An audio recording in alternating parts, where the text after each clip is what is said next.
قرآن حکیم کی آیات کریمہ، احادیث، تواریخ اسلامی سے بڑا واضح ہے. یہ آپ سمجھ لیجیے کہ آج ہم عرض کر رہے ہیں خانہ کعبہ کی ہسٹری. خانہ کعبہ کی ہسٹری بڑا واضح ہے کہ خانہ کعبہ حضرت ابراہیم علیہ السلام سے پہلے موجود تھا، پہلے سے موجود تھا. اس عظیم گھر کی تعمیر سب سے پہلے کس نے کی؟ حضرت آدم علیہ السلام نے.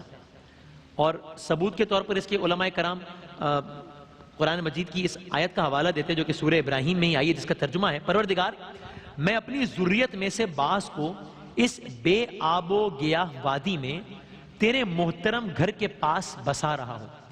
جب ابراہیم علیہ السلام اپنے فرزند کو اور زوجہ کو وہاں چھوڑ کر گئے تھے تو یہ آیت آئی کہ تیرے محترم گھر کے پاس چھوڑ کر جا رہا ہوں. تو معلوم ہوا کہ خانہ خدا موجود تھا اس وقت، یعنی اس کی خانہ خدا کی بنیاد اس سے پہلے رکھ دی گئی تھی. تو خانہ خدا کی بنیاد رکھی تھی حضرت آدم علیہ السلام نے. اس کے بعد طوفان نوح آ گیا تھا تو ظاہر ہے زمین کا سارا سلسلہ، ہر چیز جو ہے وہ اس سے متاثر ہوئی. لیکن حضرت ابراہیم علیہ السلام کو یہ معلوم تھا کہ کعبۃ اللہ سرزمین مکہ میں ہی موجود ہے. تو اب اس سے اچھا اور کیا ہو سکتا ہے کہ یہ عمارت اثر نو توحید کے علم بردار ابراہیم خلیل اللہ کے دست مبارک سے بنائی جائے اور اس عظیم فریضے میں ان کے مدد کرنے والے ان کے فرزند حضرت اسماعیل ذبیح اللہ ہوں. تو ہوا یوں کہ حضرت ابراہیم علیہ السلام نے بارگاہ خدا میں التجا کی: خدایا، خانہ کعبہ کے محل وقوع کی نشاندہی فرما.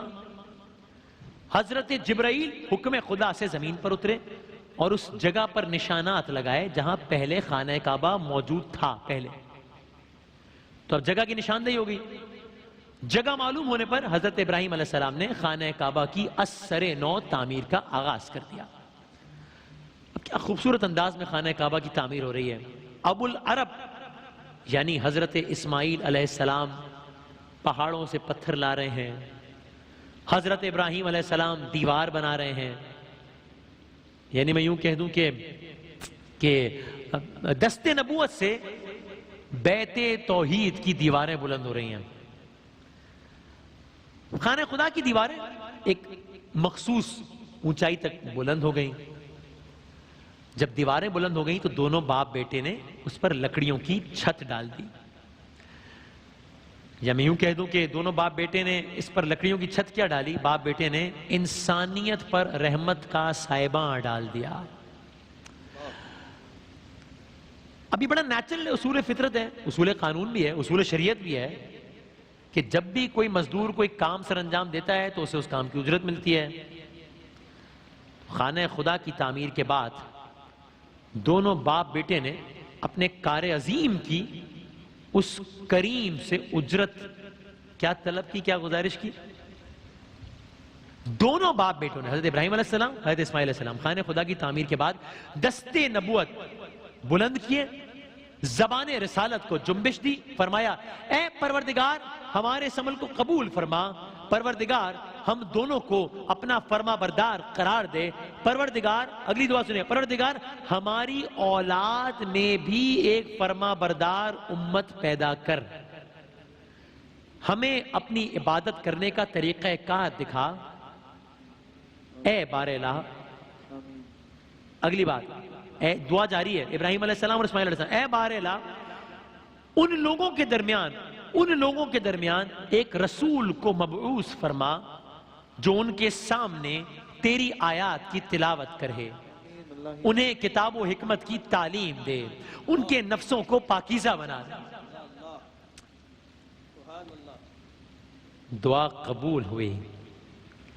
خانہ خدا کی، خانہ کعبہ کی نگرانی کا سلسلہ اور چونکہ تعمیر تو ہو گیا، تعمیر نہ ہو گئی، تو خانہ کعبہ کی نگرانی اور حفاظت کا سلسلہ اولاد ابراہیمی میں چلتا رہا. سلسلہ چل رہا ہے، آگے بڑھ رہا ہے، آگے بڑھ رہا ہے. آدم علیہ السلام سے آغاز ہوا، پھر نوح علیہ السلام کا طوفان آیا، پھر ابراہیم علیہ السلام، اسماعیل علیہ السلام دوبارہ بنایا، اور اب یہ سلسلہ چل رہا ہے. ہر دور میں خانہ کعبہ کی تعمیر بہتر سے بہتر ہوتی چلی گئی، یہاں تک کہ جب یہ سلسلہ چلتے چلتے آقائے نامدار احمد مجتبی محمد مصطفیٰ صلی اللہ علیہ وآلہ وسلم تک پہنچا تو انہوں نے کعبے کی تعمیر کو 4 چاند لگا دیے. اب یعنی شمع توحید، شمع رسالت کے پروانے آقا کے چاہنے والے میزاب رحمت سے خوب واقف ہے سب. تو عربی میں میزاب پرنالے کو کہتے ہیں، اور جب خاص طور پر باران رحمت ہوتی ہے تو اس کا پانی میزاب رحمت سے ہو کر حتیم یا حجر اسماعیل پر گرتا ہے، تو اللہ کا ہر مہمان اس پانی سے استفادہ کرنے کی کوشش کرتا ہے۔ تو خانہ کعبہ میں سب سے پہلے میزاب رحمت سرکار دو عالم صلی اللہ علیہ وآلہ وسلم حضور پرنور کے جد امجد قصی بن کلاب نے بنایا تھا سے پہلے۔ یہاں تک کہ وہ لمحہ آ گیا کہ جب حضرت ابراہیم اور حضرت اسماعیل کی دعا کا محور شرف قبولیت تک پہنچ گیا۔ مورخین نے لکھا ہے، سنیے گا، مورخین نے لکھا ہے کہ اچانک ابلیس اور اس کے چیلوں پر شہاب ثاقب آ گرے۔ ابلیس نے اپنے چیلوں سے کہا، ارے میرا دم گھٹتا ہے، میرا دم گھٹنے لگا ہے، پتہ کر کے آؤ کون سا نیا واقعہ رونما ہوا ہے۔ چیلوں کو کچھ پتہ نہ چلا تو ابلیس نے مشرق سے مغرب تک کا چکر لگایا، زمین حرم پر ملائکہ کا بے پناہ ہجوم دیکھا اور جبرائیل کو دروازے حرم پر بطور نگہبان کھڑا پایا۔ ابلیس نے پوچھا، ارے یہ ہجوم کیسا ہے؟ جبرائیل نے جواب دیا، اگر ہم اپنے الفاظ میں کہیں، کہا ہوئی پہلوے آمنہ سے ہویدا، دعائے خلیل اور نوید مسیحا۔